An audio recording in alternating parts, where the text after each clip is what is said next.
Hashata karaba shikira pahasonto koro shete kiara la mata karapala pataka sete kore masonto karaha sete kere mete kore apata sete kore mahasoto karala mata karala pata kayara mataka neshete kore apasanta karabasanta karapata soto karapala pata karapa neshete kore amasanta koro santa karala pata karaba nesente kore ala basoto koro musanta karala mata kore ala pata karaba inalama soto koro musente kire mente kore ala pata karala neshente kore ala masente kore amanda karala pata kayara pata kaya neshanda karamanta sente kore ala pata santa karala pata iraba pata soto karala pata Shete kiara paha shete karala pata karapata kaya segeri mahata kasoto koromanda karala pata karapa ya hama soto koroma shete kiri mete karala pata karapa Tuhan singkirkan semua roh keagamaan dari hidup kami, tidak akan pernah mengubah hidup kami, tidak akan pernah menolong kami Tuhan. Shanta karama soto karama santa karala mata karala mata.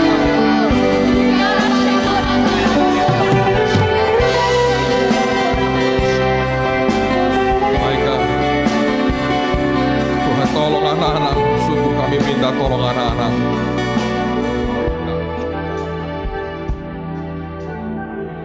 Thank you. Mari angkat tanganmu di depan Tuhan, saudara. Dalam nama Yesus sekali lagi semua roh agama kau keluar dari hidup kami. Kami akan menikmati kasih Tuhan bukan keagamawian. Kami tidak mengikuti agama Kristen, kami ikut pribadi Yesus sendiri hari ini. Kirapa syata karapa syata karapa syata karapata karapa shikaralapa syata karapalapata. Biar keluar dari hati kagumi akan kasih-Nya yang luar biasa. Kagumi dalam hati, kasih-Mu tiada duanya sampai kini. Ya Tuhan, Ku akui kasih-Mu tiada duanya.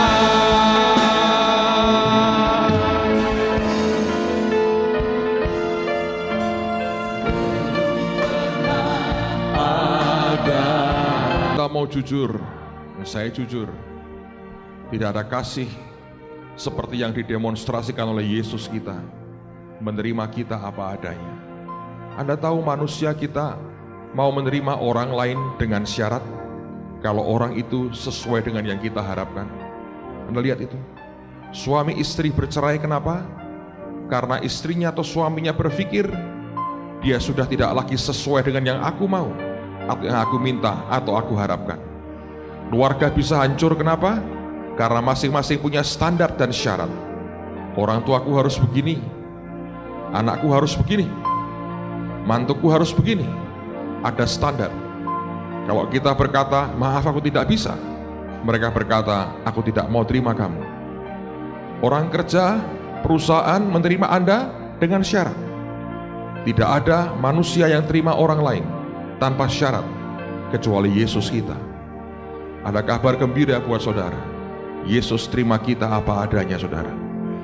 Tapi tidak berarti setelah kau diterima apa adanya, engkau berkata, pokoknya saya begini, ya begini saya, kan diterima apa adanya. Saya memang nyengit orangnya, saya kalau utang memang gak pernah bayar, ya beginilah saya. Salah. Lagu ini mengajar bagus, Dia mengubah kita. Kalau Anda diterima Tuhan, Anda tahu seperti apa? Saya beritahu saudara, Dia seperti mesin recycling sampah, mesin daur ulang sampah. Semua kita sampah, dan Tuhan mau terima kita apa adanya. Dia berkata, memang aku ini mesin daur ulang sampah. Semua manusia karena dosa sampah sebetulnya. Nah, kita berkata satu kali, orang muda kaya datang kepada Yesus, dia berkata, guru yang baik. Dia berkata, mengapa kamu katakan aku baik? Dan dengan tegas mulut Tuhan berkata, tidak ada manusia yang baik. Sampah tidak layak menghakimi sampah yang lain. Sampah tidak layak nuntut sampah yang lain untuk lebih baik. Sampah dengan sampah nilainya sama, yaitu apa? Nol, saudara. Semua kita sampah. Kadang-kadang ada sampah yang keterlaluan, menganggap dirinya lebih baik. Sampah berkata-kata, sampah memberontak, sampah marah.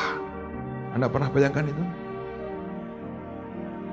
Dan dia berkata, aku terima kamu apa adanya. Dikumpulkan dari berbagai penjuru dunia dan datang kepada Yesus. Untuk apa sampah seperti kita ini, saudara? Dia daur ulang, dia ubah. Dan itu poin yang luar biasa. Kasihnya bukan sekedar membuat kita ditumpuk. Kalau Anda ke Bandar Gebang atau Anda ke dekat Manyaran, dekat perumahan saya, ada tempat membuang sampah. Daerah itu sampah ditimbun. Anda tahu yang terjadi kalau sampah ditimbun dan tidak didaur ulang, maka belatung yang akan datang menghiasi hidup kita. Gereja ini memang tempat sampah, tapi didaur ulang oleh Yesus. Kalau tidak, isinya belatung di tengah-tengah kita, saudara. Kalau hidup Anda dan saya juga tidak mau diubah Tuhan, kita dipenuhi dengan belatung, saudara. Menjijikkan dan tambah mengerikan. Itu Tuhan kita. Jangan berkata, engkau telah menerima aku apa adanya, maka beginilah aku. Biarkan sampah ini Tuhan masuk di kamarmu.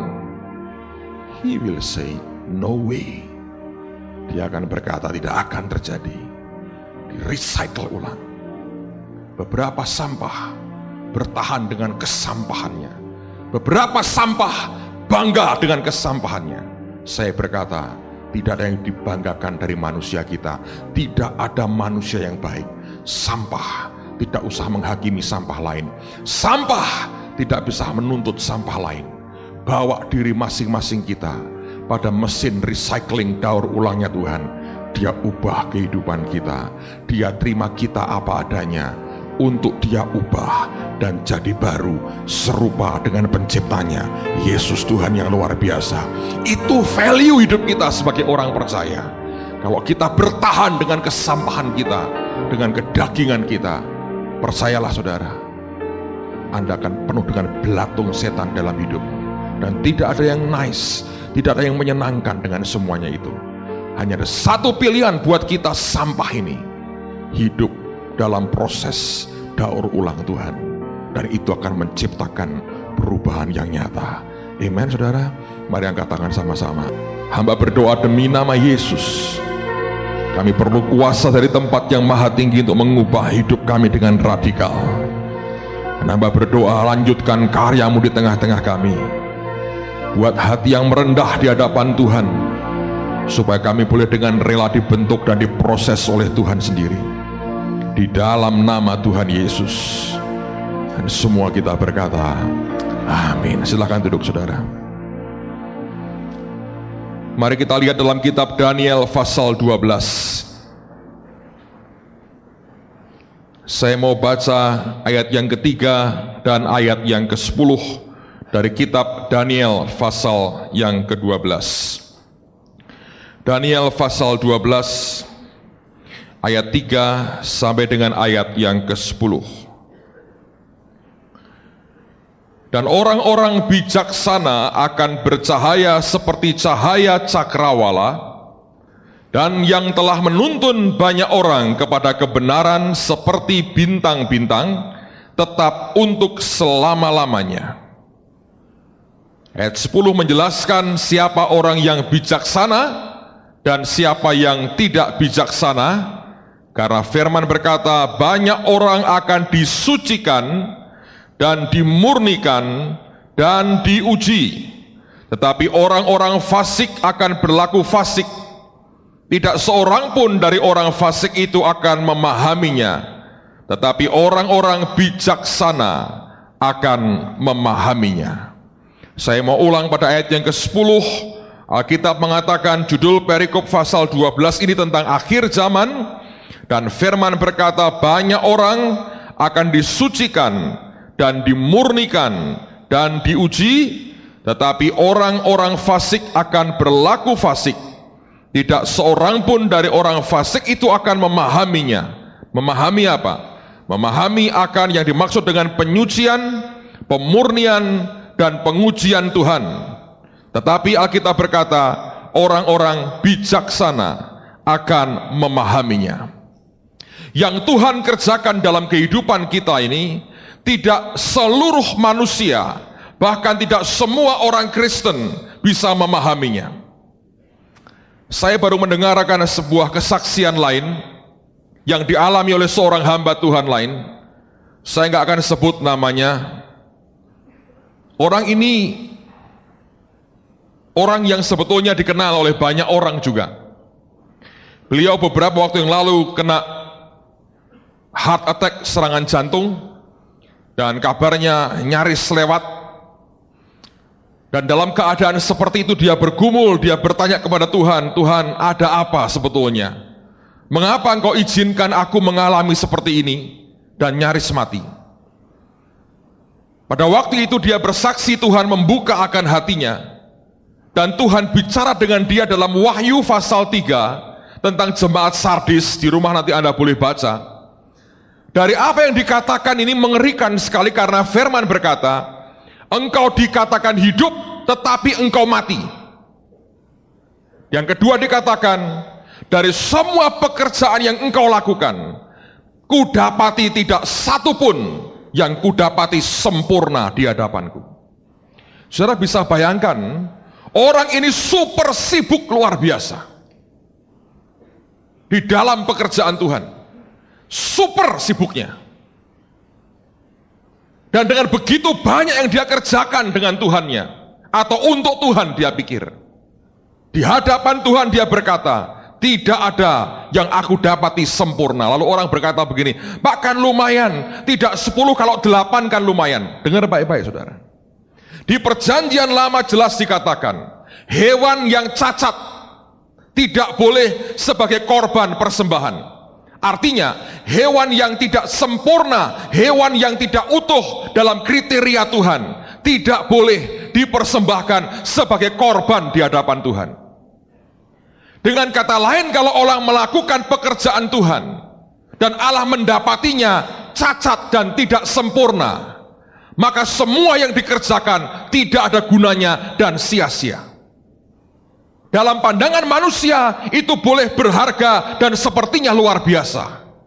Tapi ingat, penilaian terakhir bukan di tangan manusia, penilaiannya di tangan Tuhan yang menciptakan kita dan memberi kita kehidupan. Saya memasuki tahun 2004 ini, saya gentar sekali. Di mana-mana saya lihat ledakan-ledakan yang tidak enak terjadi dalam tubuh Tuhan. Goncangan-goncangan yang sebentar lagi mungkin akan terasa sekali. Saya berkata, Tuhan, tubuhmu mengalami ujian, tes yang mengerikan sekali. Dan yang sudah bertahun-tahun disimpan, meledak ke permukaan. Dan saya berkata, biarkan anak-anakmu Tuhan, tahan dengan semuanya ini. Lalu saya teringat, kalau Anda sudah baca buku ini tentang kesaksian dari berbagai hamba Tuhan, mereka menyaksikan akan surga, mereka melihat neraka khususnya, dan didapati begitu banyak orang Kristen, bahkan pendeta yang di sana, dan mengalami akan dia mesti bayar harga dari apa yang dia kerjakan. Di dunia orang boleh kagum dengan orang ini, di hadapan Tuhan ternyata bisa berbeda. Allah mendapati tidak ada dari semua pekerjaanmu itu yang aku dapati sempurna di hadapanku. Tadi pagi saya bergumul dalam doa sebetulnya. Dalam waktu singkat saya menyiapkan diri untuk ke gereja, saya berkata, Tuhan, saya ingat akan kesaksian hamba Tuhan itu yang Tuhan berkata tidak satu pun dari pekerjaanmu aku dapati sempurna. Saya ingat akan kesaksian dari berbagai orang yang melihat di neraka, hamba-hamba Tuhan, orang-orang yang aktivis gereja, donatur gereja, masuk neraka. Saya berkata, Tuhan, kalau begitu, Saya detik tadi saya baru berasa bahwa jujur saya berkata tidak mudah melayani Tuhan itu. It's not easy. Anda tahu di mana persoalan paling utama? Saya cerita dari hidup saya. Saya berdiri di tengah antara yang Tuhan mau dan yang Anda butuhkan. Dan jujur saya berkata, sering kali ini sama sekali tidak ada relasinya sama sekali. Yang Tuhan mau dan yang Anda semua mau ini seringkali nggak ada hubungannya. Yang di sini bicara value, nilai kekal. Yang Tuhan bicara selalu value yang kekal. Dia ngomong sikap hati, kemurnian. Dia ngomong value. Ini hanya ngomong kebutuhan. Kebutuhan dirinya, kebutuhan egonya yang memang mau dipenuhi. Saya berkata, saya harus bicara yang mana? Saya ikuti yang dia mau. Orang tidak mengerti. Senang, nolak tidak. It's beautiful. Tapi keluar berteriak. Nah utangku piye? Nah si A bagaimana? Si B bagaimana? Kepentingan ke saya bagaimana? Mana penghormatan buat saya? Saudara ngerti teriakannya berbeda? Cerita Tuhan yang memberikan value yang kekal. Ini hanya kebutuhan. Saya beri daftarnya, saudara. Saya bilang, Tuhan, beri aku mengerti perbedaan ini. Tidak lengkap, tapi mungkin mewakili perasaan banyak orang. Anda tahu bedanya nilai dengan kebutuhan. Contoh begini. Mengapa orang makan? Nilai-nilainya berkata, karena tubuh kita perlu nutrisi, kita perlu gizi, kita perlu karbohidrat sekian, besi sekian, vitamin sekian. Itu value, itu nilai. Dengan nilai itu orang makan. Dan dia pilih yang dia makan itu apa. Kalau orang bicara value, dia bicara makan, dia bicara ada nilainya soal makan ini. Kenapa aku makan ini? Kenapa aku makan ini? Kenapa aku makan ini? Karena tubuhku perlu kerja lagi, aku perlu vitamin ini, perlu energi ini. Itu value, itu nilai. Right? Tapi kebutuhan, kenapa saya makan? Ngeleh kok. Ngeleh. Lah kowe mangan apa? Pokoknya warak. Nah, itu sudah. Anda tahu kenyataannya? Diajak ngomong, "Bu, ini bergizi." Apa tak kuwi? Ini begini. Ya saudara, Bu, enggak usah ora. Iki lho, sego liwet sak piring. Enak iki, ngeleh aku kok. Enak. Anda tahu bedanya? Kalau Anda lapar, ahli gizi datang kepada saudara, Anda akan berkata, lain kali ya Pak, aku tak nyoto dulu. Nek sudah gelegean ping 5, nanti kita ngomong soal gizi. Sudah tahu bedanya? Ini nilai-nilai, ini kebutuhan.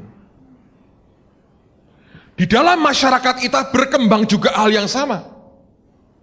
Nilai berkata, semua kita perlu kasih. Kebutuhan menerjemahkan kasih dengan apa tahu saudara? Hubungan badan. Orang ngumbar hawa nafsu, kan kita perlu kasih. Ini enggak ada nilainya. Cuma need biologis, kebutuhan biologis. Kalau kita bicara, enggak ketemu. Kita bicara soal tidur misalnya. Ya toh? Nilainya berkata, setiap hari orang perlu tidur sekian jam. Karena tubuh kita membutuhkan rest, begini. Ini gunanya supaya ini. Itu nilainya. Mengapa saya tidur? Saya punya nilai begini. Sebagian berkata, kenapa kok turu? Ngantuk. Ya turu. Kebutuhan. Ngerti saudara? Jadi kalau ngantuknya bisa dihilangkan, orang saya turu. Lalu Anda minum berbagai suplemen tuh. Yang Just, yang apa, Anda minum itu kerja terus. Jebol sarafnya saudara. Karena Anda pikir tidur karena ngantuk.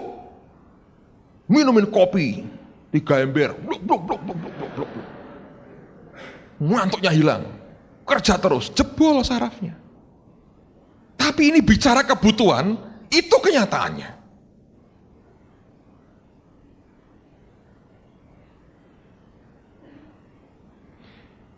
Anda bicara uang. Value rohaninya berkata, jadi bendahara kerajaan surga. Ya tak? Tapi kenyataan, kebutuhan kita apa? Ya duit. Loh bendahara, itu teori yang gereja. Yang penting duit. Gitu. Anda ngerti? Dan uang saya perhatikan ya saudaranya. Saya belajar dari pengalaman. Orang paling tidak tahan dalam penderitaan ini kalau sudah kesentuh soal uang. Beberapa waktu yang lalu ini tak kasih perbedaannya. Ditelepon seorang ibu. Sudah lemah, saya tidak tahu kabarnya terakhir. Dia telepon ke kantor, ibu ini bukan jemaat dan minta supaya saya mendoakan dia. Per telepon, rumahnya jauh. Itu sudah kanker katanya, sudah parah, stadium berapa itu, hampir 4 mungkin. Jalar ke seluruh tubuh, kankernya sudah kemana-mana. Dia tidak ada satu pengucapan maki Tuhan, nggak ada. Saya ngomong nih, Pak Petrus, doakan saya, sudah jalar kemana-mana Pak kankernya. Ibu sudah siap ketemu Tuhan? Iya Pak, dengan lirih sekali. Kanker, dying saudara orangnya. Saya tidak berkata dia mau mati, karena Tuhan bisa buat mujizat. Tapi tidak ada satu kata pun menghujat Tuhan. Tapi orang lain sehat, segar, bugar, tidak punya uang.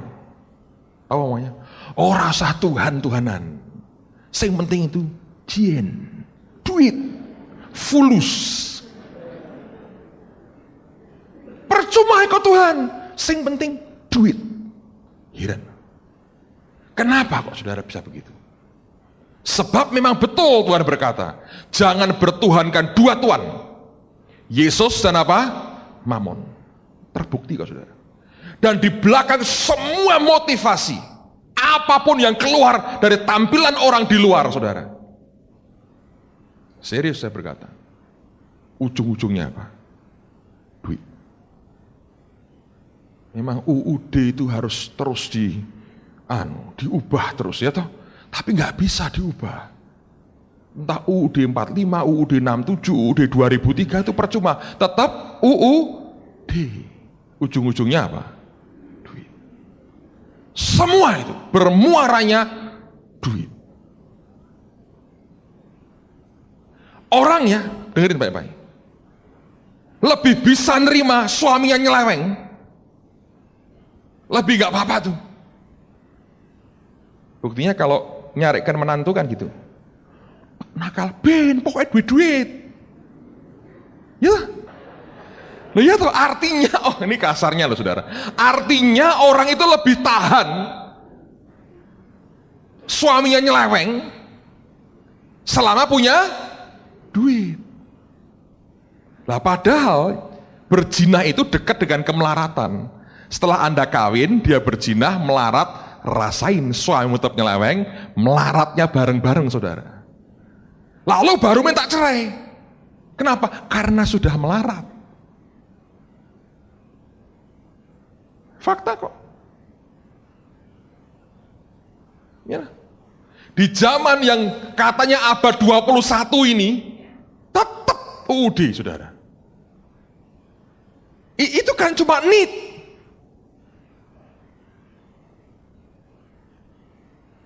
nggak ada value.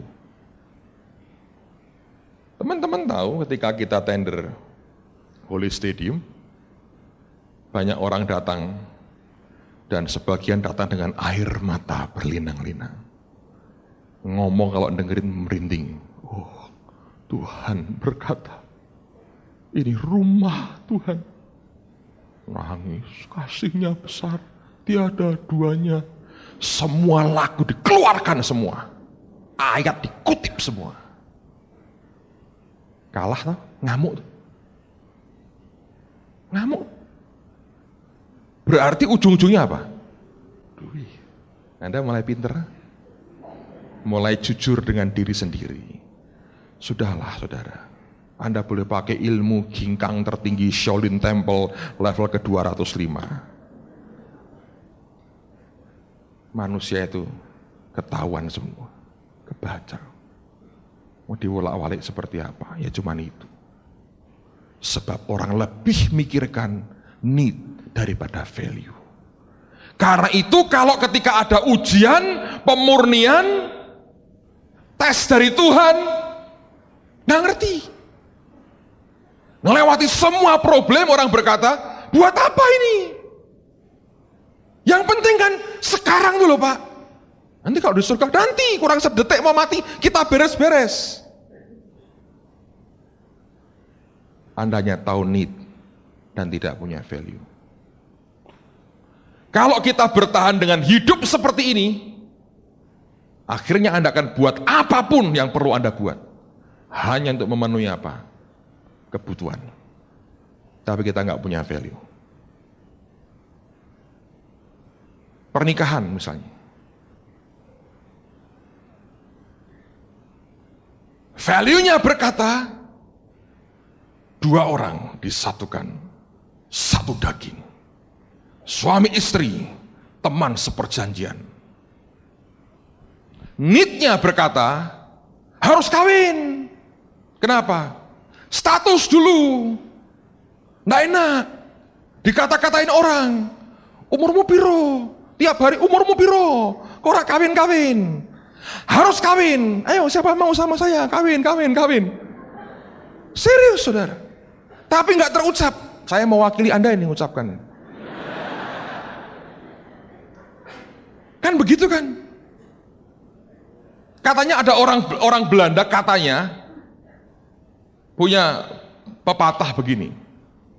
Kalau masih belasan tahun, 17, 18, masih Valentinan saudara, masih gitu ya. Kalau perempuan cari cowok tuh pertanyaannya, who is he? Siapa dia? Artinya wajahnya, model rambutnya, dikeriting atau disemir atau dijabrikan begini atau apa. Who is he? Dari penampilannya. Apakah ini sudah modelnya kayak Doyo atau ini kayak siapa? Ini yang dicari yang gitu-gitu kan, yang model-model begitu. Pokoknya yang seperti apa gitu. Kumis Hitler itu yang disukai orang. Jadi orang cari yang begitu. Who is he? Nanti ketika dia mulai kuliah hampir selesai, mulai kerja, lain pertanyaannya, what is he? Apa dia? Direktur? Tukang ojek? Marketing manager? Tukang utang? Direktur? Tukang ojek? Marketing manager? Tukang utang? Punya tabungan berapa? Ada teman kalau pernah kenal dengan seorang pria, tanya langsung gini, garasimu kosong atau isi? Terus terang, isi, dipakai gudang garasinya. Tapi terus terang dia tanya, garasimu, jadi mau kawin itu hitung-hitungan duit. Lu punya berapa, gua punya berapa, kawin sama lu gua rugi atau untung. Artinya orang mikirkan materinya. Setelah 30 ke atas, bukan who is he atau what is he, tapi where is he? Di mana dia? Siapapun engkau, sikat, gitu kan? Hei, aku siap kawin, begini kan? Pita rambutnya berkibarnya begini, siap kawin. Why? Need kebutuhannya berkata, aku berat di status seperti ini. Ini bukan sesuatu yang terhormat dalam pandangan manusia. Jadi entah berantakan atau kacau, mari nanti belakangan dipikirkan.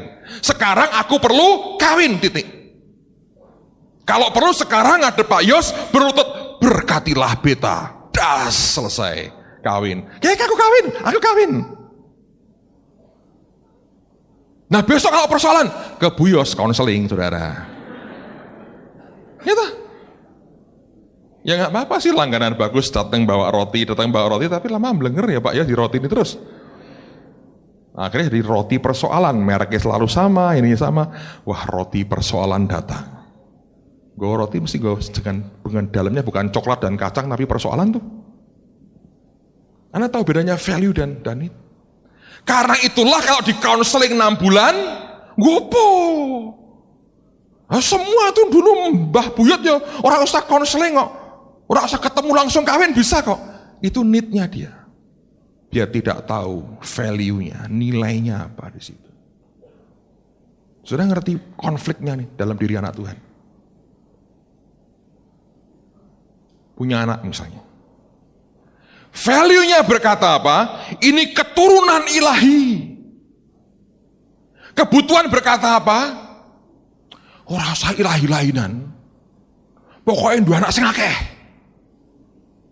Harus sing ayu-ayu. Larang regani. Sing lanang, sing kuat-kuat. Pekerjaan dikerjakan gratis saja dibayar. Jadi anak sama dengan tenaga kerja. Itu kayak petani desa itu kan gitu. Beranak terus. Bantu bapak nyawah nang. Iya, ora usah dibayar sego liwet sepiring tiap hari, cukup. Kan begitu. Enggak ada value. Oh, anak ditendang tiap hari, geplak tiap hari. Sudah enggak punya value. Tempilingi, diajar, maki-maki. Kacau, tumpuk-tumpuk tidurnya. Triplek lapis triplek, oh anak itu jujur. Ini persediaan siapa tahu sing dadi rojo lumayan ngangkat derajat bapak. Ayo punya anak terus mam katanya, maju terus katanya Riko.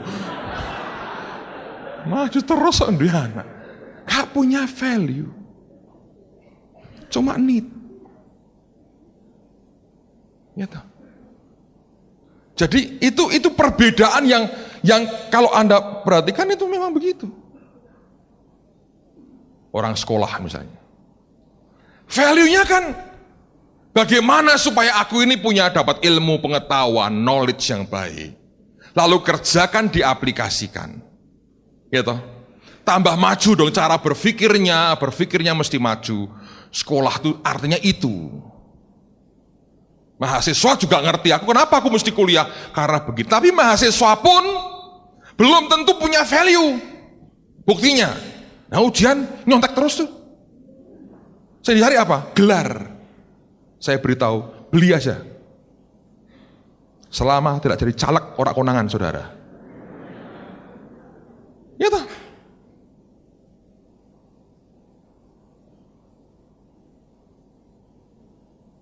Ada teman cerita sama saya, tes kesehatan di Karyati. Dia datang mau ambil hasil tesnya. Itu rombongan caleg-caleg lain itu pada di situ pada ngamuk-ngamuk, marah-marah. Anda tahu kenapa mereka marah? Ngamuk. Aku dikira wong edan. Teriak-teriak begitu. Ternyata di tes kesehatan itu ada tulisan, mohon minta rujukan ke rumah sakit jiwa. Ternyata ketahuan ijazahnya palsu kan. Need. Dia nggak punya value. Bapak kampanye partai apa nih? Yesus Kristus Tuhan, saudara. Partaiku ikut partainya Butina saja, saudara. Aman, dapat makan tiap hari. Saya beritahu, itu antara need dan value berbeda sekali. Dan kita suka need dan tidak peduli value.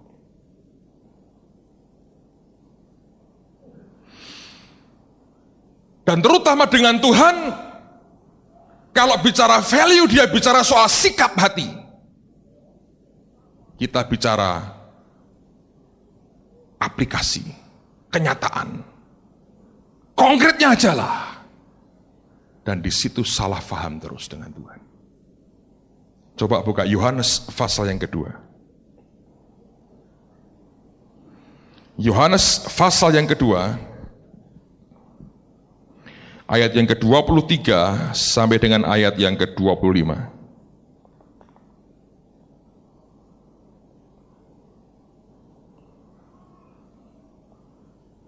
Yohanes 2, ayat 23, 24, dan 25.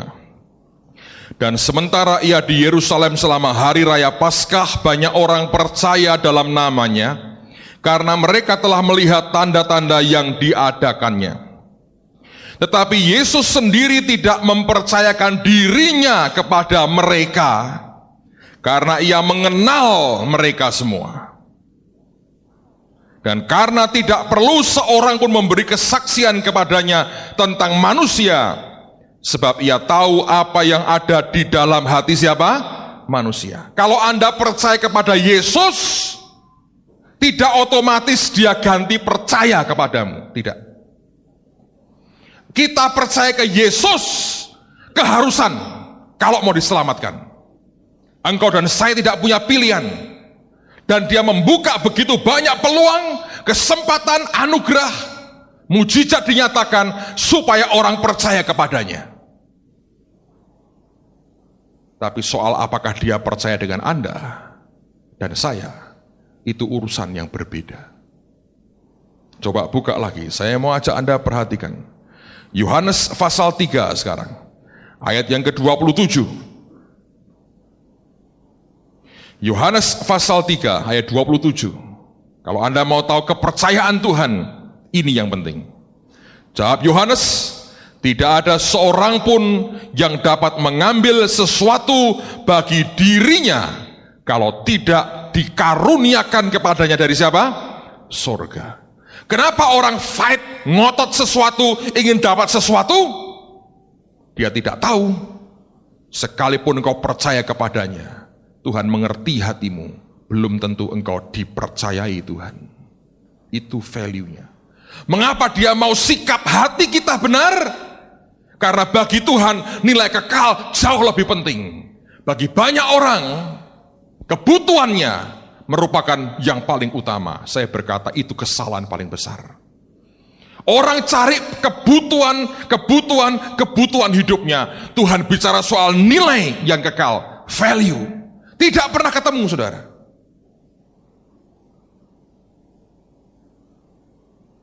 Seseorang mengalami perendahan dari manusia lain. Seseorang tidak dianggap oleh orang lain lagi dalam perannya di kantornya misalnya. Bagi orang ini, kalau dia bicara kebutuhan, yang akan dia perjuangkan adalah harga dirinya. Dia kalau tidak tahan, dia akan langsung keluar dari kantor itu dan cari kerjaan lain. Untuk apa aku dihina di situ? Yang dia tidak tahan adalah penghinaannya.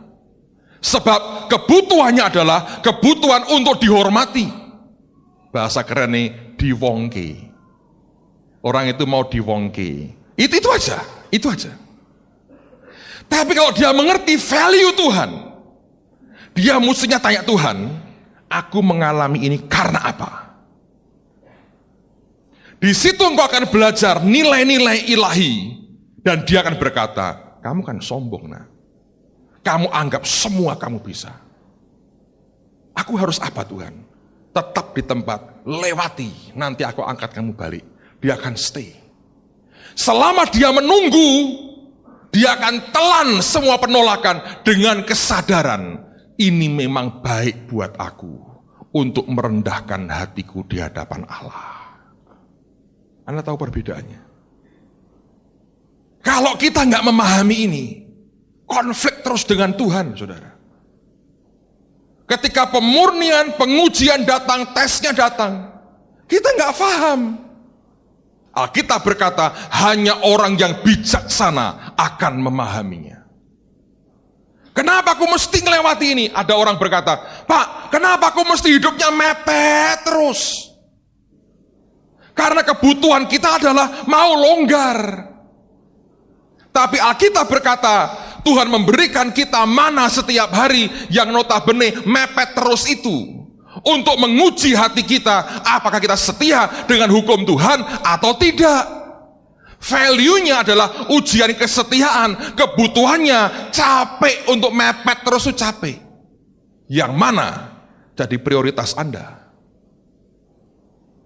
Ketidaksanggupan mengerti perbedaan ini membuat batin kita konflik dengan Tuhan.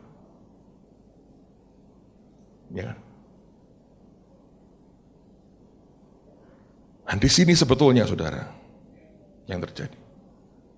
Seseorang dikhianati orang lain. Kebutuhan dia sebagai manusia, aku mesti balas sakit hatiku ini. Tapi value-nya berkata, ampunilah orang yang bersalah kepadamu. Yang mana yang kita mau coba cari? Datang ke Tuhan atau kita cari kebutuhan, need manusia kita sendiri? Dan ini konflik yang terus-menerus.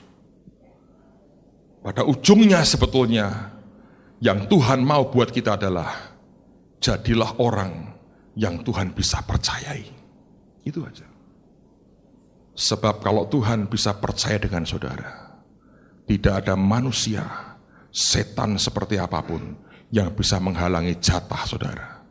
Kalau surga sudah menetapkan ini milikmu, tidak usah pakai ayat, tidak usah ngotot, tidak usah berbelit-belit, tidak usah berpolitik, tidak usah sampai begini-begini saudara. Itu milik saudara. Tidak ada satupun orang yang bisa menghalangi. Kalau surga memutuskan itu jatahmu. Tapi kalau Anda mencoba berpolitik dengan cara apapun, dagangmu nakal, Anda tipu sana tipu sini. Kalau Tuhan berkata, engkau tidak akan pernah dapat itu nak. Sampai engkau jual keselamatanmu, engkau tidak akan pernah dapat saudara. Karena itu saya mau katakan, jangan kejar kebutuhan saudara, kejar Tuhan dan value-nya itu. Tadi di awal saya berkatakan, kita ini sampah saudara, sampah. Yesaya berkata, kebaikan kita ini seperti kain kotor. Kain kotor itu apa sih? Gombal, kain kotor itu. Kalau kita baik, dia berkata itu gombal sebetulnya. Gombal kok nyombong. Yang aneh. Tapi itulah manusia. Dan datang ke Tuhan berkata, dia menerimaku apa adanya. Betul. Tapi untuk didaur ulang. Dibuat jadi lebih bagus lagi. Dipakai untuk yang mulia. Cuma prosesnya yang tidak pernah kita mau. Sebuah botol kotor, saya pernah beri ilustrasikan, harus didaur ulang untuk dibuat jadi kemasan air minum baru kan? Si botol berkata, aku ini botol. Mau diapain aku? Jadiin botol. Kenapa? Karena aku sudah botol. Tidak perlu. Sampah sombong kayak begitu saudara. Dan semua kita, termasuk saya, naluri manusia kita, semua begitu. Kecuali akhirnya kita mengalami permukaan dengan Tuhan. Dan diproses Allah. Sampai kenal Tuhan secara pribadi. Nanti saudara.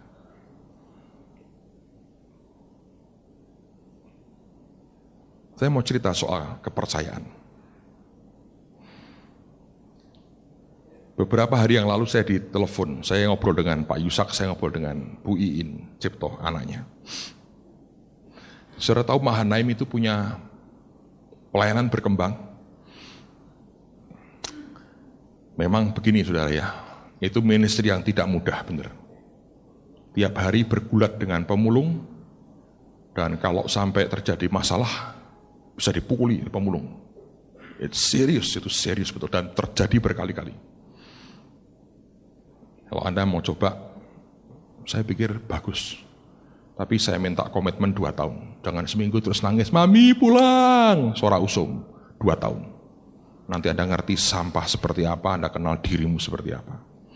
Tak rekomendasi kalau saya komitmen Pak 2 tahun saya melayani, tak rekomendasi. Tapi naik 2 tahun, 2 bulan saya tidak bilang janganlah. Anda ngerepoti mereka, believe me. Anda tidak tahu sedalam-dalamnya.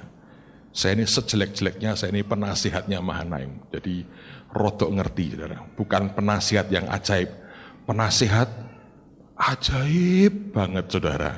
Karena tidak bisa banyak menasihati sebetulnya. Minggu lalu Pak Yusak itu mimpi. Dia ditunjukin Tuhan tanah yang luas sekali. Terus dengan berbagai macam hal yang di atasnya. Dan Tuhan ngomong sama Pak Yusak, ini tak kasih anakmu perempuan. Dia bilang, anakku wedok Tuhan, tidak bisa. Ya memang tidak bisa. Tapi kok dia, kan banyak di daerah ini yang engkau bisa pakai hamba-hamba Tuhan. Tuhan berkata apa, saudara? Setelah aku cari, hanya dia yang bisa aku percayai.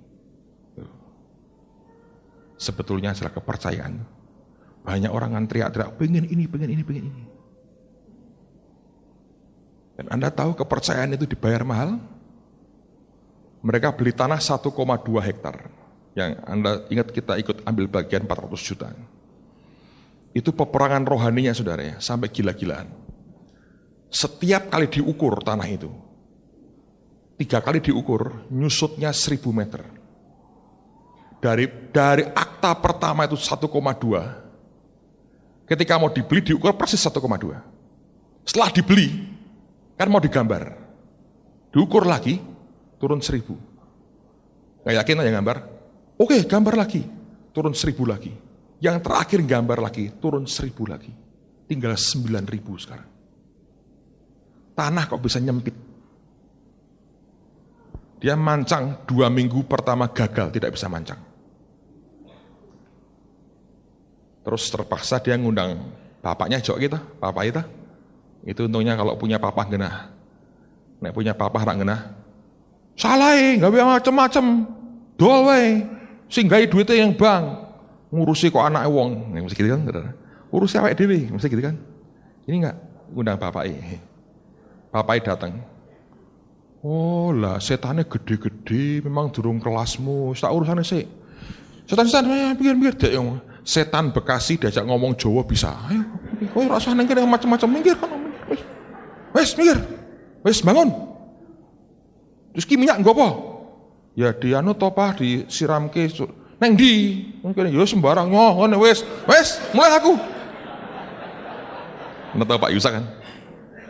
Jalan pembangunan saudara, jalan. Iin bilang, wah aku ora ngundang kowe Pak, kowe sombong kok, rasane iso. Kowe kok Tuhan ngundang aku toh, iya kok ora sungkan, sombong iku, makane wis diomongi Tuhan.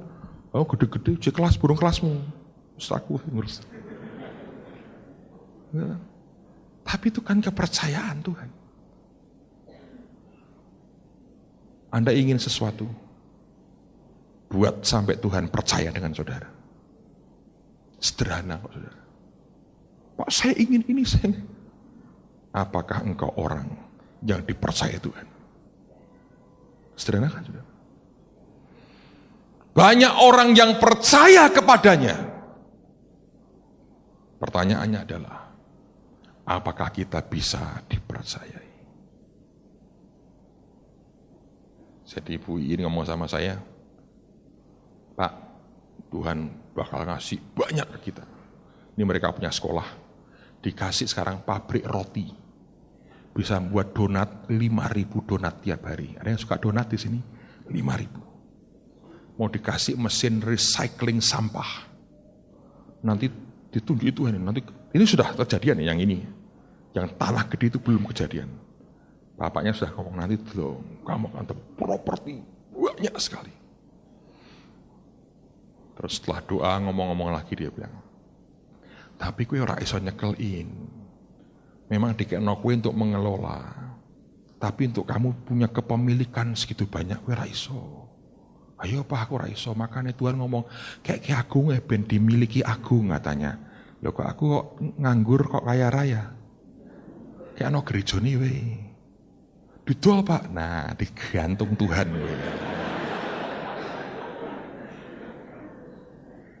Di situ saya beritahu saudara, itu soal kepercayaan Tuhan. Banyak orang mimpi tuh, kepengen punya ini, kepengen punya ini. Kita ngapain saudara? Cuma nongkrong di Holy Cafe, berdoa be Pak Sugi. Hatimu dijaga. Nah, Tuhan percaya, Anda dipercayai. Dan terus terang Pak Pai ngomong, nek mbek wong liya iso didol kuwi. Bisa. Buat saya kepercayaan. At least somebody trust us. Minimal seorang percaya kepada kita. Tapi buat saya yang paling penting, Tuhan mau percaya kepada kita. Anda ngerti? Saya berdoa hidup kita ini saudara. Cari ini loh value-nya. Carilah dulu kerajaan Allah dan kebenarannya. Maka semuanya ini, apa saudara? Ditambahkan padamu. Cuma tambah. Itu nak makan di restoran Cina itu saudara, cuma fortune cake-nya, tahu? Kalau Anda ke Amerika, Anda ke Hong Kong, Anda ke Singapura, habis makan itu dikasih ada kayak roti, dalamnya itu kayak ramalan dulu saudara, tapi mesti jangan api-api kok, jadi supaya pelanggannya balik lagi. Kalau bilang, sesok mati rak bakal balik ke restoran itu. Terus sudah diatur, sing api-api dibungkus namanya fortune cake. Itu roti keberuntungan. Ngerti saudara? Itu cuma tambahan, itu enggak bayar. Minta 5 ya dikasih. Paling dirasain yang geraga sirak karuan. Paling gitu toh. Cuma tambahan, itu tambahan. Ngerti saudara? Beli rumah, dapat handphone RRC terbaru. Made in Guangdong. Flu burung inside. Tapi orang cari ini flu burungnya, rumahnya beli dulu, ininya tambahan. Kebutuhan Anda dan saya ini Tuhan berkata sebagai Los Dodo, ngerti aku ngerti. Oh aku pernah jadi menungso, bener nggak? Ngerti, ingin dihormati ngerti engko. Saiki, kowe perlu direndahkan sik nang. Napa Tuhan wong atos sik koyo ngono anjirmu? Ngerti? Kok pengen, kok tak iki loh, ini loh, ikut tambahan, ikut akeh. Tapi kita ini buta matanya. Yang diributkan ini, kawin ini, Tuhan aku siap kawin, begini begitu. Pakai pita biru. Dulu di Belanda, kalau orang punya rumah, punya anak perempuan siap kawin, pintu depannya dicat biru. Saya tahu dari mana, saya ke tempatnya Pastor Harold, ada restoran Blue Gate Restoran. Saya bilang, bagus sekali. Dia cerita, ini ada sejarahnya Pastor. Kamu tahu nggak? Kamu kan dulu kan Belanda di Indonesia, yo tapi aku nggak ngerti Londo, aku bilang. Ini Belanda ini gini, kalau di negeri Belanda dulu ada tradisi, kalau bapak punya anak gadis siap kawin, cat rumah dicat biru. Artinya, anakku siap kawin, gitu loh saudara. Jadi sekarang mungkin kayak pita biru gini, gitu. Ya makanya tapi jangan terus anti pita biru dikira siap kawin, ya tidak saudara. Tapi kalau itu terus need-nya, value-nya hilang kok. Mantap saudara. Saya harap Anda bisa membedakan.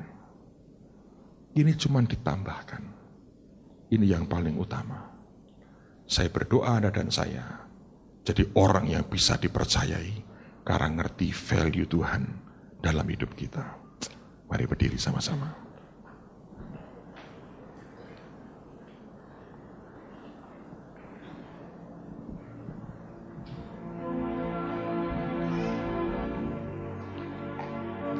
Saya mendorong Anda untuk kalau Anda belum memiliki, Anda please beli buku ini. Pak, saya nggak ada uang untuk beli. Tolong kamu suruh urunan beli satu, terus baca giliran. Serius saudara, ini sangat-sangat penting sekali. Akan membuat hati kita kembali ke Tuhan dan tidak membuat kita hanya memikirkan dunia terus. Jadi kesaksian luar biasa dan jadi berkat. Dalam beberapa hari sudah 1000 lebih buku yang terjual, cepat sekali. Dan saya harap semua Anda at least sekali pernah membacakan buku ini. Saya di Jakarta ada seminar, Dan ada keluarga yang tunggu pengurapan panjang sekali. Saya berdiri 3,5 jam sampai Semarang Teler ambruk sakit, saudara. Kita mendoakan mereka one by one. Dan kemudian ada satu keluarga yang nungguin anaknya beli buku ini, lalu dia baca habis sambil nungguin pengurapan sampai gilirannya dia baca habis. 2 anak beli, satu masing-masing, satunya umur 9 tahun atau 10 tahun, dia sudah agak remaja, baca ini. Terus saya bilang, kalau kamu datang didoakan, secara hati kamu minta dengan Tuhan sesuatu, nanti kita satukan hati. Nggak usah ngomong ke saya, ngomong ke Tuhan.